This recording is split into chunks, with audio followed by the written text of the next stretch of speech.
The first exercise I do with all of my patients, but particularly my ADD patients, is called the one-page miracle. On one piece of paper, write down what you want. Relationships, what do you want?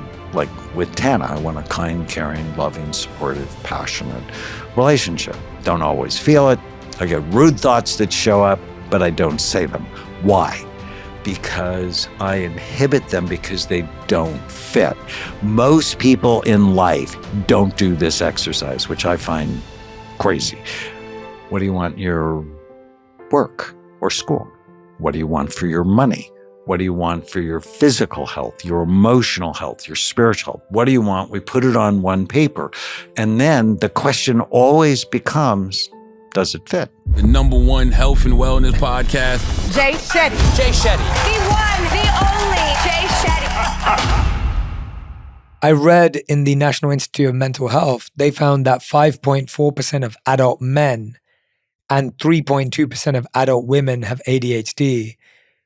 Why do you believe that ADHD is more common in men? Well, it is more common in Because? men have sleepier frontal lobes than women. So I published the world's largest imaging study on gender and looked at the difference in 46,000 patients, difference between male brains and female brains. Females have much stronger, much more active prefrontal cortex. Men have sleepier prefrontal cortex. And what's the one statistic that identifies that? Who goes to jail? Men. 14 times more than females. So they have a relative dopamine deficit compared to females. But girls still have it. And when left untreated, it just devastates their lives. And how you can diagnose it in a teenage girl is just look at their love pattern. They get all excited about falling in love, dopamine burst. After it wears off, right? It's like, don't get married in the next 2 months because you never really know. After the dopamine wears off, the cocaine effect wears off, they start picking on their partner and they start fighting. And so new love, fighting, and then they break up, and there's lots of drama around breaking up, and they get suicidal sometimes, and then they fall in love again, and then they pick on their new person, and then they break up, and lots of drama around it. And if you see that pattern repeatedly, screen them for ADD. Very important.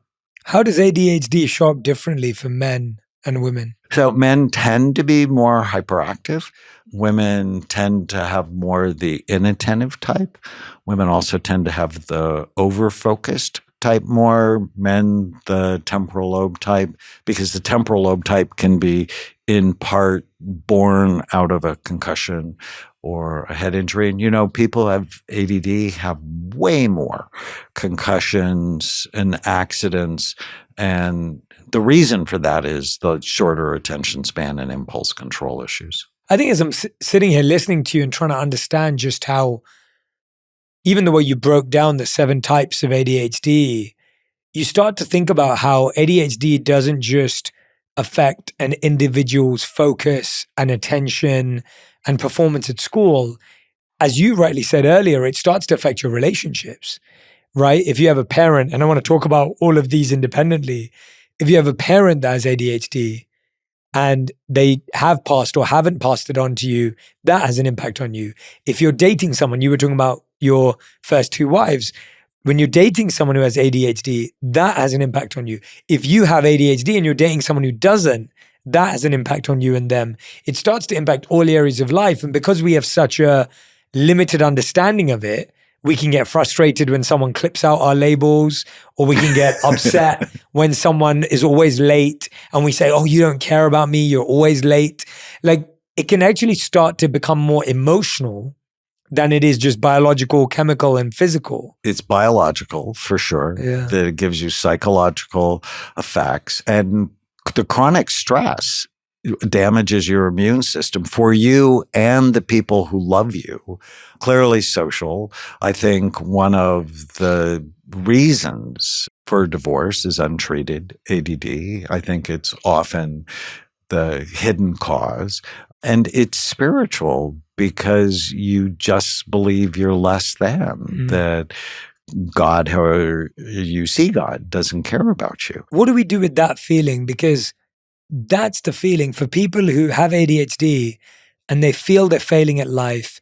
They feel they're underperforming. They feel like they're not going to succeed.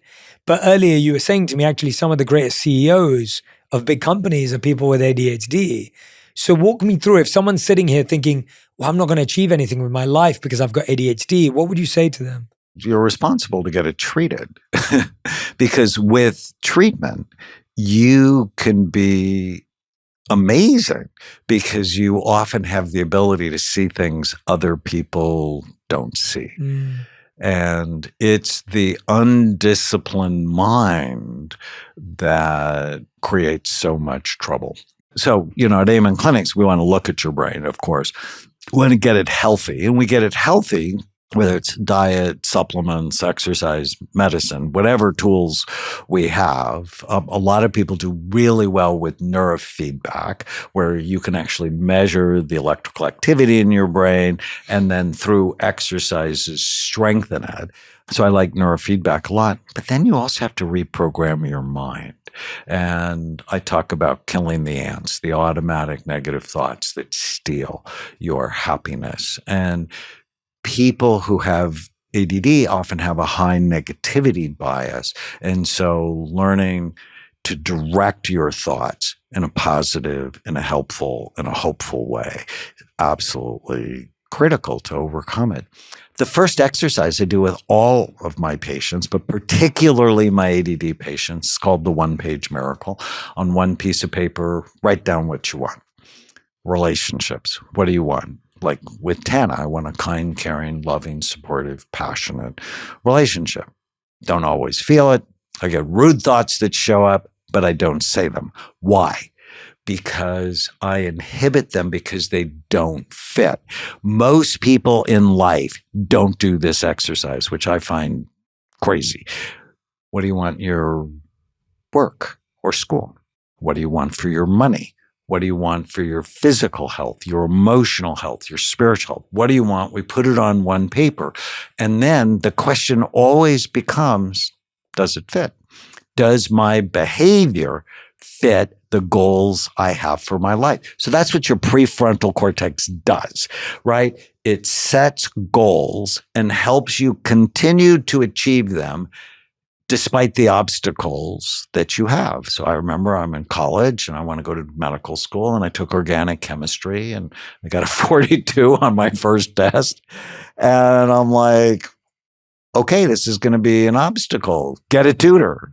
And I ended up obviously going to medical school, but it's your if it's low, you get a 42 and then you give up. So you don't have that persistence. But the first step always is, what do you want? Is my behavior getting me what I want? And they often come into my office and they go, Dr. Amen, I'm brutally honest. And in my mind, I'm like, oh, they have ADD.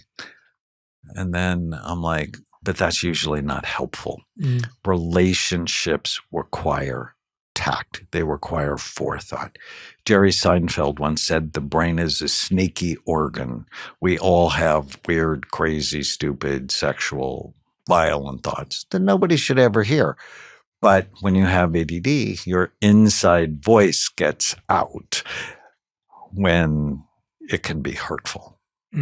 So that's the first step. Yeah. Know what you want. And then, is my behavior getting me what I want? And if my behavior is not getting me what I want, could my brain be better?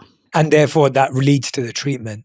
Because I think a lot of people are waking up every day and they're thinking, kind of like what you said, that learned helplessness. They're like, well, I am eating right and I am working out and I am trying to be motivated, or maybe even I don't make it to the workout every day, I'm really trying.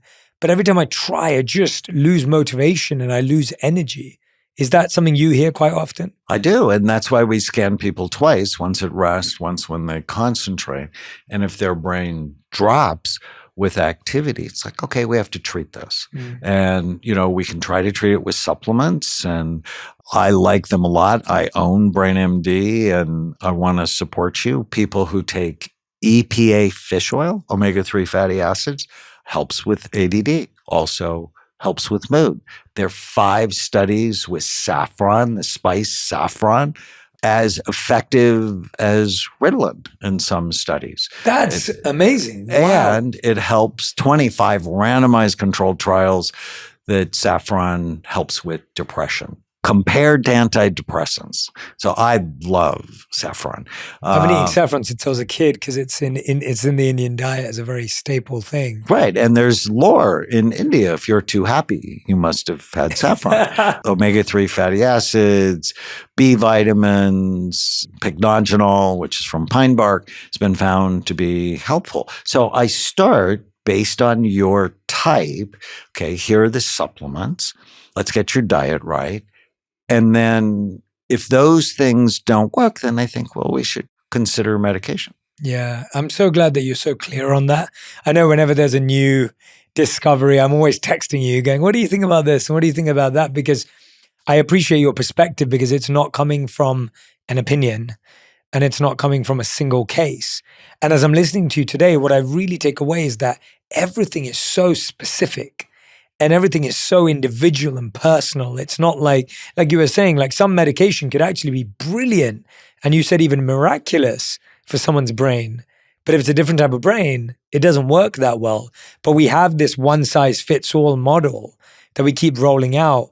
Why do we even get to make these big claims of something being innocuous or something being the perfect cure or alcohol is good for your heart or everything that you've been mentioning? Well, you just have to follow the money. How's it legal to say that? I think a lot of it is driven by the alcohol industry, the marijuana industry, and now, all of these billionaires investing in mushrooms and psilocybin. And I'm like a huge fan of lion's mane. And we make something called smart mushrooms. But you have to be very careful with something that disrupts someone's brain and someone's mind. And for some people, it can be helpful. For other people, it's a nightmare. Yeah. And I'm like, first do no harm.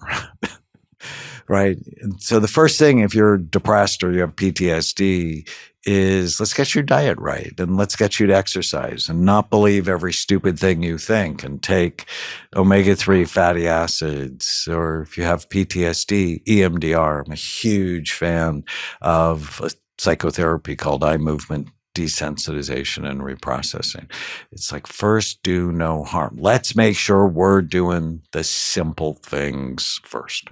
My oldest patient with ADD is 94. And I'm like, why are you in my office? And she goes, you help my great-grandson. You help my granddaughter. You help my son. I've never been able to finish the paper in the morning. I want to finish the paper. So that was our goal. You are not stuck with the brain you have. You can make it better. Think of it like glasses. But sometimes it's a maturational lag in brain development. And you can encourage it to go away or you can discourage it to go away. I really wanted to talk to you today about dating someone with ADHD. Our community asks us so many questions about dating, marriage, being in a relationship. And as I'm listening to you today, it's very evident that sometimes our issue with our partners is because of their ADHD. And if you're coming from a family where you didn't have that, now someone being late, or now someone being disorganized, or now someone overthinking kind of causes you an issue with how you like life to function. The amount of people that say to me like, or, he just never wants to organize a trip, or, she's always late, or whatever it may be. That's very common to hear. If you're dating someone, or in your case, married to someone with ADHD, what should you be prepared for and what should you be thinking about? So Tana has said publicly she has ADHD. We actually did a PBS show, Healing ADD, and she talked about it. And our first date, like I had no idea she had ADD. But when she described her mom, she's classic ADHD. And Tana just thought it was an excuse to fail. Oh, this person has ADD. And then she realized her over-exercising, the pot of coffee every day, that's like, oh, no, I do have this. And She's not as organized as I am and never met a wrapper she actually wanted to throw away. And I remember being irritated about the wrapper. And then I thought I had this very interesting vision is I saw the counter clean without her there. And I got really sad. And so I'm like, that's just not worth the fight. Throw the wrapper away. And wow. She's so awesome in so many ways. And she has the anxious ADD type. So she's always on time. So that's not an issue when we hire people that organize her. And it just is fine. But if she wasn't as kind as she was, if she didn't love me, I wouldn't be with her. Yeah. I was with Dean Ornish. Do you know Dean Ornish? I know the name. He's an internist, but he's written a lot of work on diet and health. And he wrote this one book called Love and Survival. And it's one of my favorite books I ever read. And as I was with him, I was like a little kid, excited to talk to him. And because with my first wife, you can have all the ADD things, but if there's not love, it's not worth it. And I read in his book, he said there was a study from the Cleveland Clinic and they asked 10,000 men one question. Does your wife show you her love? Right. And you can interpret it any way.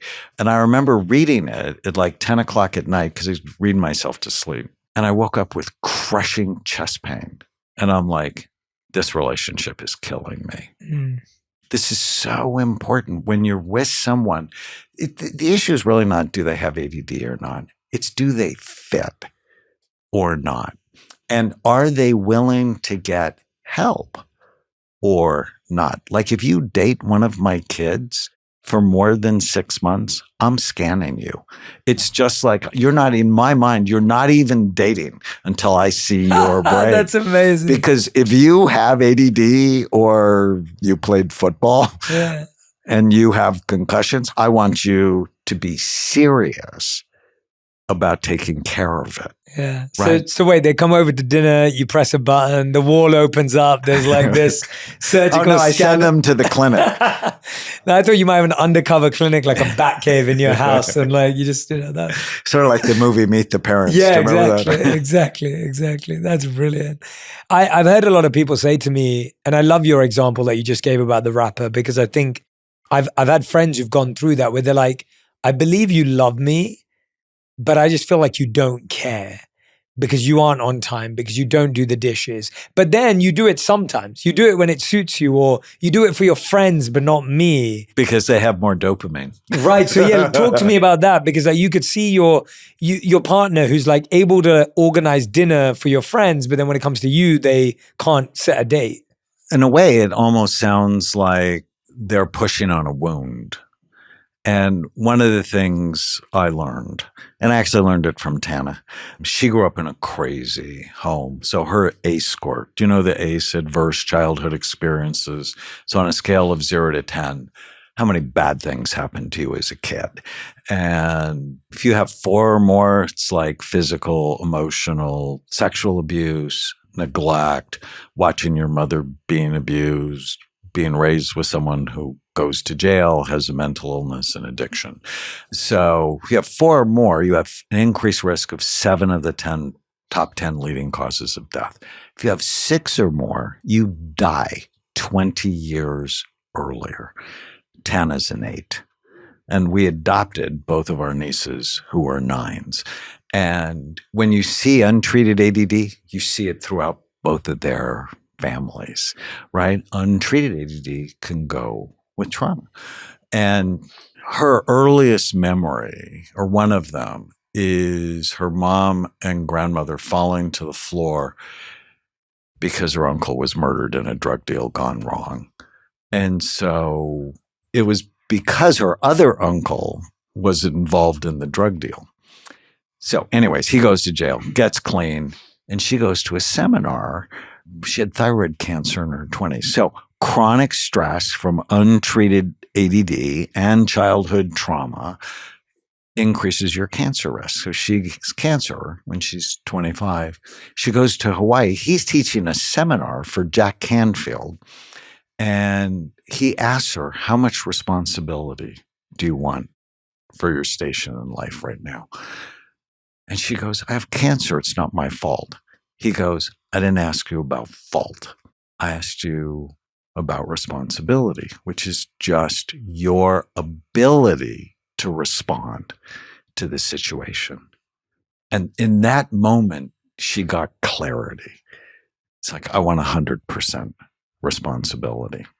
And often when I'm with Tana, if we're fussing, which is very rare for us, I'm like, what can I do to make this better? Because as soon as I go, you're not doing this and you're not doing that, I think it's touching on a wound I have. But I want to be powerful. And being powerful is, so what can I do to make this better? Because I know, and I ask all my patients this, I'm like they're fighting with their wife. And I'm like, or their mom. I'm like, so what do you do to make your mom crazy? And they're like, what? Because they expect me to just listen and buy into the bullshit. And I'm like, so what do you do to make your mom crazy? Oh, what do you do that makes your wife yell at you? And I do that purposefully because the next question is, what do you do to make your mom smile? Mm. And I know if I become condescending, if I become critical, if I notice what's wrong, I'm not going to get back what I want. Mm. And I collect penguins. Did I ever tell you why I collect penguins? No. It's crazy, actually. It's good to know. I have like 1,000 of them. And I live my life with why I collect penguins. So I adopted 3 of my kids. My oldest was hard for me, argumentative, oppositional. So he has the over-focused ADD, like classic. And I was in training at the time to be a child psychiatrist. And I went to my mentor and I'm like, I am not having any fun as a dad. So he was the first child I had. And she goes, you need to spend more time with him. And so I took him to a place called Sea Life Park, mm-hmm. which is in Hawaii. It's like SeaWorld mm-hmm. or Marine World in Northern California. And we had a great day. I took him to the whale show and that was fun, and the dolphins and the sea lions. And at the end of the day, he grabs my shirt and he goes, I want to see Fat Freddy. And I'm like, who's Fat Freddy? He's like, it's a penguin, Dad. Don't you know anything? And that was our, interactions. And so at the end of the day, I went to the last show, the Fat Freddy show. He's a tiny, humble penguin, chubby, Fat Freddy. And he comes out onto the stage, climbs the ladder to a high dive, goes to the end of the board, bounces and jumps in the water. And I'm like, whoa. And he gets out, bowls with his nose, counts with his flipper, jumps through a hoop of fire. And I'm just mesmerized by this little bird. And then at the end of the show, the trainer asked Freddie to go get something. And he went and got it and brought it right back. And in my mind, I went, damn. I asked this kid to get something for me. He wants to have a discussion for like 20 minutes and then he doesn't want to do it. I knew my son was smarter than the penguin. So I went up to the trainer and I said, how'd you get Freddie to do all these really cool things? And she said, unlike parents. She looked at my son and then looked at me. She said, unlike parents, whenever Freddie does anything like what I want him to do, I notice him. I give him a hug and I give him a fish. And even though my son didn't like raw fish, would have totally worked with my daughter, Chloe. She loved sushi from the time she was 6 months old. I realized that whenever he did what I wanted him to do, I didn't pay any attention to him at all because I was busy. But when he didn't do what I wanted him to do, I gave him a ton of attention because I didn't want to raise bad kids. So I was inadvertently teaching him to be bad in order to get my attention. Wow. So I collect penguins as a way to remind myself, notice what you like more than what you don't. Notice what you like more than what you don't. And so if you're only noticing what you don't like, well, if you're with a partner who has ADD, That's the story of their life, that people have noticed what they haven't liked. If you love someone, and I love my kids that have ADD, and I love my wife, notice what you like. It feeds so them. good. Yeah, that's so good. What a great story, and what a great lesson. I mean, that resonates so strongly, and it's so different to positive thinking, because I think people think, well, that means I'm just letting them get away with all the bad stuff. And it's like, no, it's just you're also making really clear that I notice, I validate, I acknowledge all this amazing behavior. Because the truth is, what we're more often than not doing is we're keeping a scorecard, but it's of all their mistakes and all of our wins. So whenever we do the dishes, we get a point. When that person doesn't do the dishes, they lose a point. As opposed to, if we are going to keep score, we've got to really take account of all the amazing things that person does and be open to the fact that we also make mistakes. Because I think it's really easy to think, like I was giving that example to you, that I've always been a stickler for time. But at one point I had to ask myself, why am I making time the most important currency? Because that's also my obsession. Time is not always the most important thing. Like it is sometimes if I'm presenting at an event, if I'm going to be on stage, if I've got to meet a guest for a podcast, a client, time is of utmost importance. But when me and my wife are just going out to a friend's event that is a bit more casual, people are going to show up between 7 and 8 p.m. and I'm the guy trying to be there at 6:59 and I'm putting so much pressure on both of us.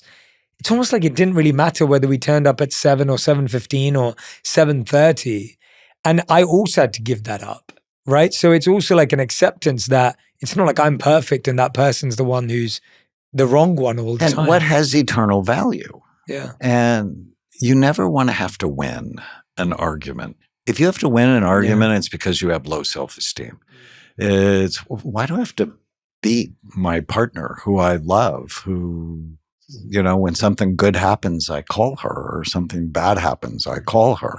I need to nurture that. And the winning comes from a low self-esteem place, or it comes from an earlier gladiator place that just has no business. I want Tana to win. If I have to win, then there's a deficit somewhere in me. Yeah. And I always say to people, if you're fighting with your partner and you win, it means they lose. And because you're on the same team, that means you both just lost. And if you lost and they won, you're on the same team, you both just lost. So you either win together or you lose together because you're on the same team. So there is no win-lose scenario, because you go to sleep with that person, you wake up next to that person, you have dinner and breakfast and lunch with that person. If you just won, you lost because you're sharing all the other time of the day with them. I want to flip it to the other side. What about someone who has ADHD and they're dating someone who doesn't? What advice would you give them to help? Because they might be being really harsh on themselves. They might feel misunderstood. What would you say to them? Well, I think communication's probably the most important thing. It's make sure you develop rituals of time. So, because often people get so busy and they're behind that they don't make time. And I think bonding requires two things: time and a willingness to listen. And often the other person who doesn't have ADD feels like they're not being heard because the ADD person forgets things. And it's like, no, I have to say this. And the other person feels diminished.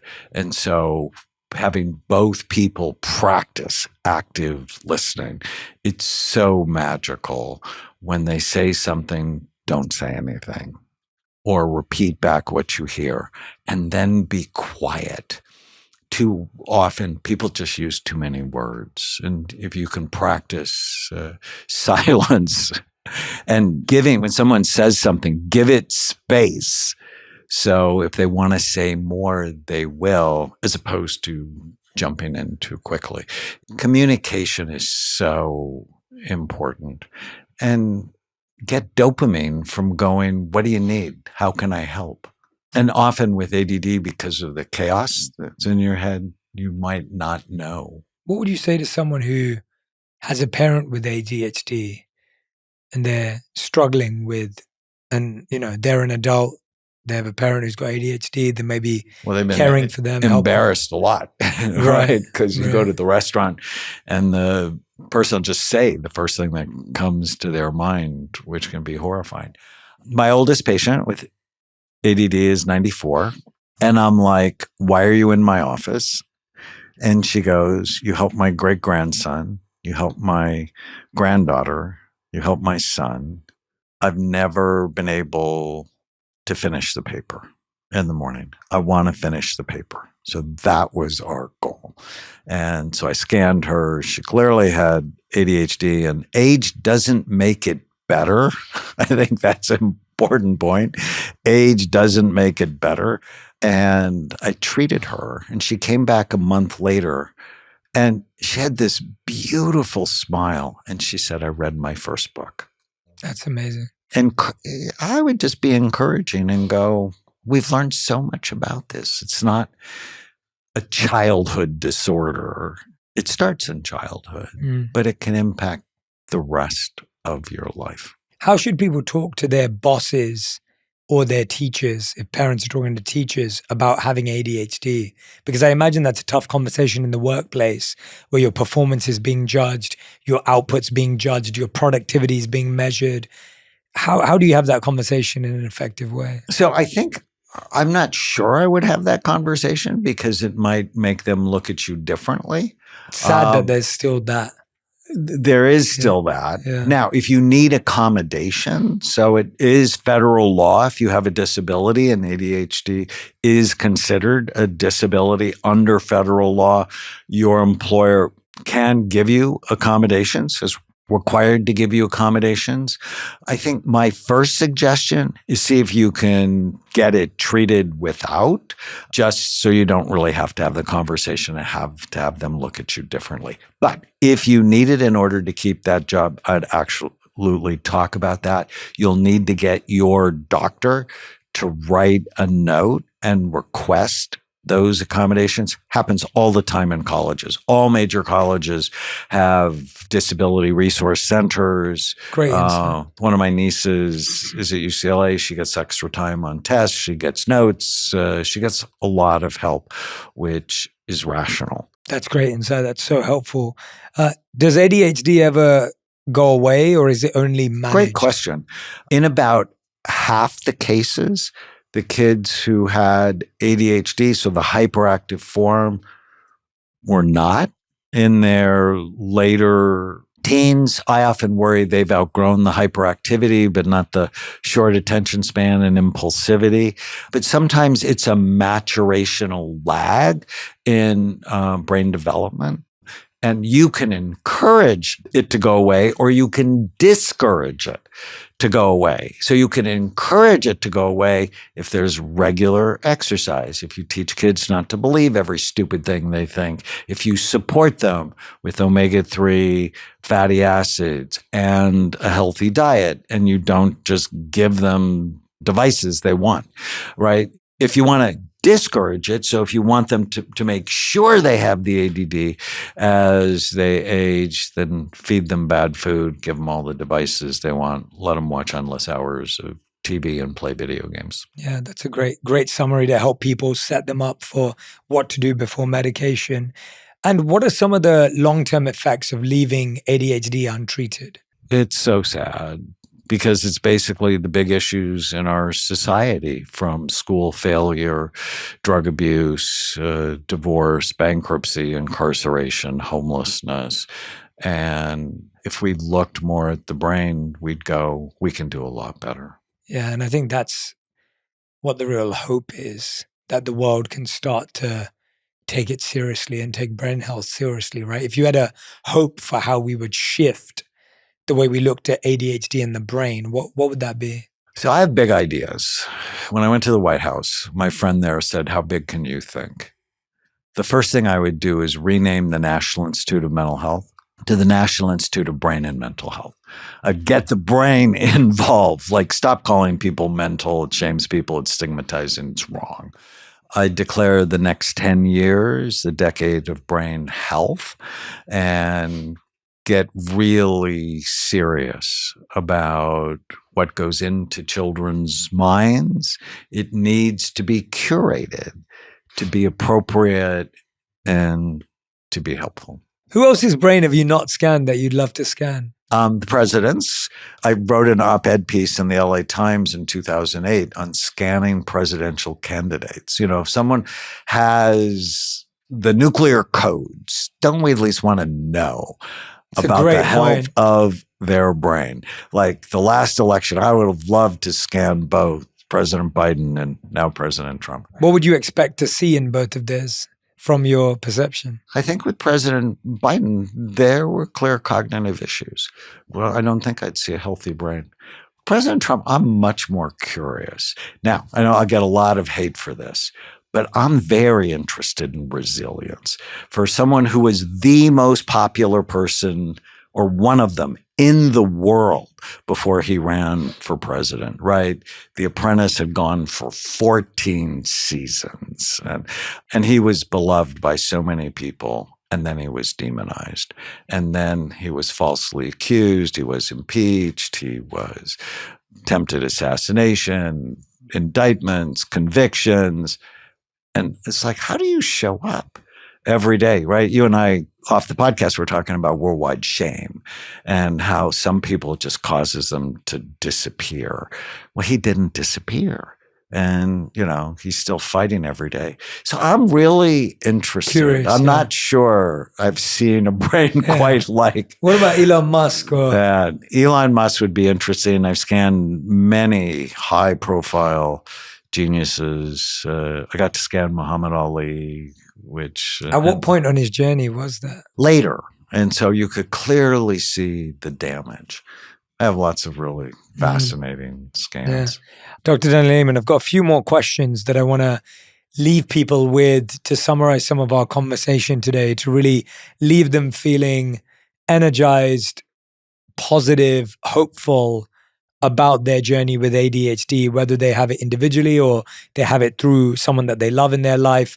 And the first question is, for those who do have ADHD, what are some great hacks for someone struggling with ADHD to be more organized, to be better? What would you suggest for them? What can they do? So the first thing when you get up, try to do some form of exercise, because that will help turn your brain on. Why does exercise help turn the brain on? Because it increases serotonin, but also increases dopamine, and it increases blood flow to your prefrontal cortex. For those people who live in colder climates, get a light box with 10,000 lux. So that's the intensity, has been found not only to help seasonal depression, it helps with focus, memory, energy, and it will help promote sleep.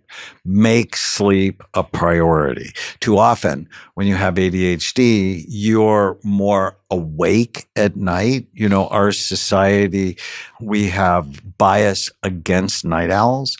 So morning larks, our society's geared to praise them, and often find a job that fits your circadian rhythm. But sleep is a priority. And if you snore, get checked for sleep apnea. So kids who snore, sleep apnea may be the cause of their ADHD that is treatable. And what's the most important thing that someone with ADHD needs to hear? You are not stuck with the brain you have. You can make it better. Think of it like glasses, right? You remember I told you about Sandy and showing her scans, and she starts to cry. And I'm like, having ADD is like people need glasses. They're not dumb, crazy, or stupid. Their eyeballs are shaped funny. We wear glasses to focus. People have ADD are not dumb, crazy, or stupid. Their frontal lobes just don't turn on when they need to.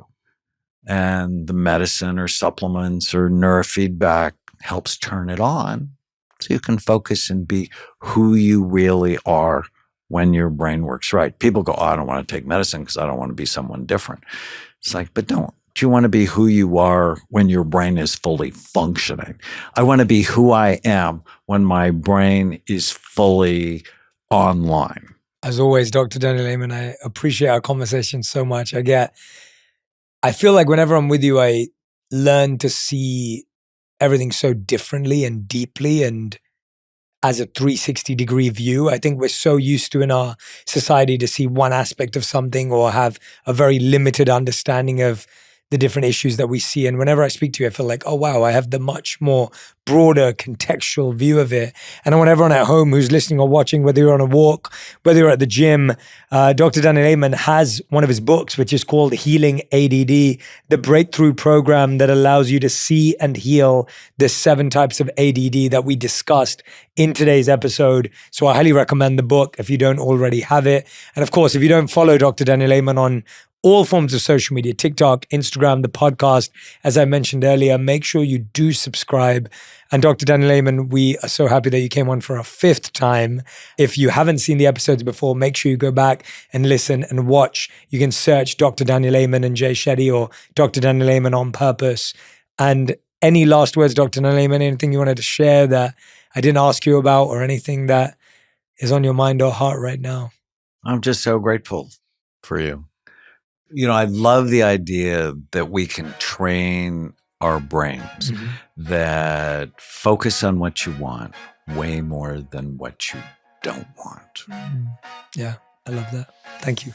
If you love this episode, you'll enjoy my interview with Dr. Daniel Amen on how to change your life by changing your brain. If we want a healthy mind, it actually starts with a healthy brain. I've had the blessing or the curse to scan over 1,000 convicted felons and over 100 murderers, and their brains are very damaged.